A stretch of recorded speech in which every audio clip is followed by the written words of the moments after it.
টোটিনিকে arrest করলো পরশুরাম।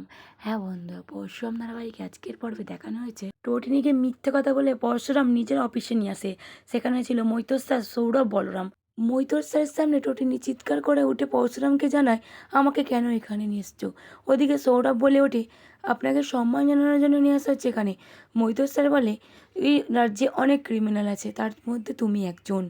একথা বলে পরশুরামকে জানায় টোটিনি, তুমি আমার কেসটা নিয়ে লড়বে।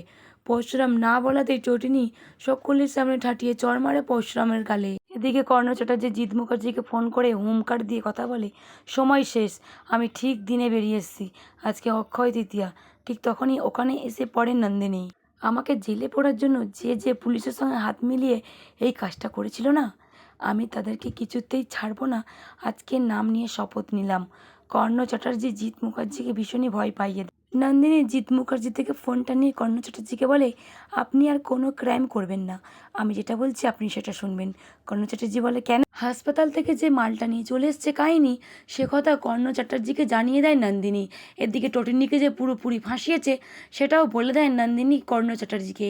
খেলার মেন মাস্টার মাইন্ড হলো টোটিনি নন্দিনী। নন্দিনী যে টোটিনিকে ফাঁসিয়েছে সে কথাও জানিয়ে দেয় কর্ণ চ্যাটার্জিকে। ঠিক তখনই ওখানে আসে টোটিনির মা।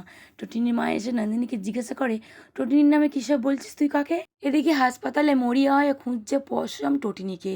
তার সঙ্গে এসছে মৈতর স্যার, বলরাম, সৌরভ। সৌরভ বারবার বলতেই থাকে একই কথা, টোটিনিকে গ্রেপ্তার করো, কান টানলে মাথা ঠিকই আসবে। কিন্তু পরশুরাম সৌরভের কথায় না শুনে চিৎকার করে উঠে সৌরভকে ধমকায়। এদিকে মৈতর স্যার পরশুরাম নিজের মুখকে লাগাম রাখো, বিহেভিয়ার সেলফ। পরশুরাম বলে ওঠে, ওকে স্যার, ওকে। ঠিক তখনই শান্ত হয়ে যায়। ঠিক তখনই পরশুরামকে লাট্টু পিকু ফোন দিয়ে মুখার্জি বাড়িতে যেতে বলে, কিন্তু পরশুরামের কাজের জন্য যেতে পারবে না মুখার্জি বাড়িতে। ওদিকে টোটিনি অপেক্ষায় বসে আছে কখন তার হাজব্যান্ড পরশুরাম টোটিনির এরকম রূপ পরশুরাম তা দেখে কনফিউজ হয়ে যাচ্ছে। টোটিনি একদিকে গৃহিণী, অন্যদিকে বড় র্যাকেটের সঙ্গে যুক্ত বড় একটি ক্রিমিনাল। পরশুরাম কিছুতেই নিজেকে মানিয়ে নিতে পারছে না। টোটিনিকে আর বিশ্বাস করবে না পরশুরাম। তবে হাসপাতালে পাইলটের সঙ্গে কে এসছিল? টোটিনি যেখানে মুখার্জি বাড়িতে ভজন গাইছে। ঠিক তখনই পরশুরাম ফোনটা কেটে দিয়ে মৈতর স্যারকে বলে, আমি কিন্তু সিসি ফুটেজ দেখতে চাই। মৈতর স্যার বলে দেয়, ঠিক আছে দেখো। পরশুরাম যেতে চাইলেই সৌরভ তখন বলে ওঠে, চার চারটে অপরাধ পাওয়া গেছে, কিন্তু তবুও ওকে কিন্তু অ্যারেস্ট করা হচ্ছে না। ও একটা র্যাকেট চালাচ্ছে, সেই র্যাকেটের মাস্টারমাইন্ড বড় একটা ক্রিমিনাল। একদিকে পরশুরাম টোটিনিকে ভালোবাসে, অন্যদিকে কিছুতেই বিশ্বাস করতে পারছে না। সৌরভকে বলে, এটা সবটাই চক্রান্ত, আমি একদমই বিশ্বাস করি না। সৌরভের মুখ বন্ধ করে দেয় পরশুরাম কথা বলে। বলরাম বলে, জানিস তো পরশুরাম, একটা খুব খারাপ খবর আছে। পরশুরাম বলে, কি খবর? ঠিক তখনই ওখানে আসে বলরাম পরশুরামকে বলে, একটা খুবই খারাপ খবর আছে, জানিস তো কাহিনী নামের মেয়েদের সোশ্যাল মিডিয়ায় অ্যাক্টিভ খুব কমই আছে। বলরাম কিছুতেই কথা বলতে পারছে না। সৌরভ বলে, তুই কেন আমতা আমতা করছিস, পরিষ্কারভাবে বল না যা বলার। তারপরে সৌরভ সবটা ক্লিয়ার করে বলে, টোটিনির ছবি কাহিনীর সঙ্গে আছে, তার সঙ্গে একটা পাইলটও আছে। কিন্তু কথা শুনে পরশুরামের পায়ের তলা থেকে যেন মাটি সরে যায়, মাথা যেন তার আকাশ ভেঙে পড়ে। পরশুরাম জানায়, এটা কিছুতেই হতে পারে না, এটা আমি মেনে নিতে পারছি না। সৌরভ বলে, এটাই বাস্তব। বউ একজন ফ্রড ক্রিমিনাল, একের পর এক ক্রাইম করে যাচ্ছে আর তাকে আমরা ধরতে পারছি না।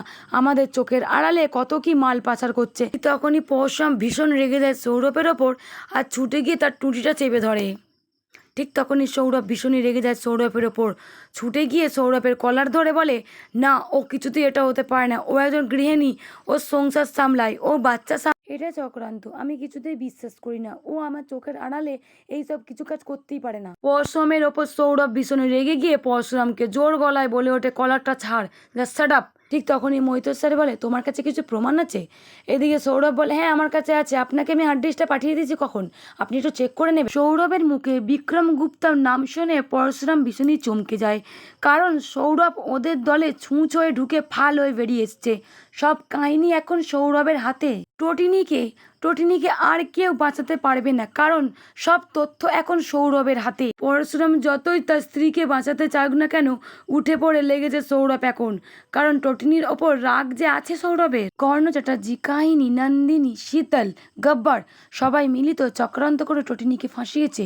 তবে কি বন্ধুরা, এবার কি সকলের ফাঁসি হবে? পরশুরাম কি সকলকে একসঙ্গে ধরে অ্যারেস্ট করে হাজতবাস করাবে? যদি এমনটাই আপনাদের কেমন লাগবে অতি অবশ্যই কমেন্ট করে জানাবেন।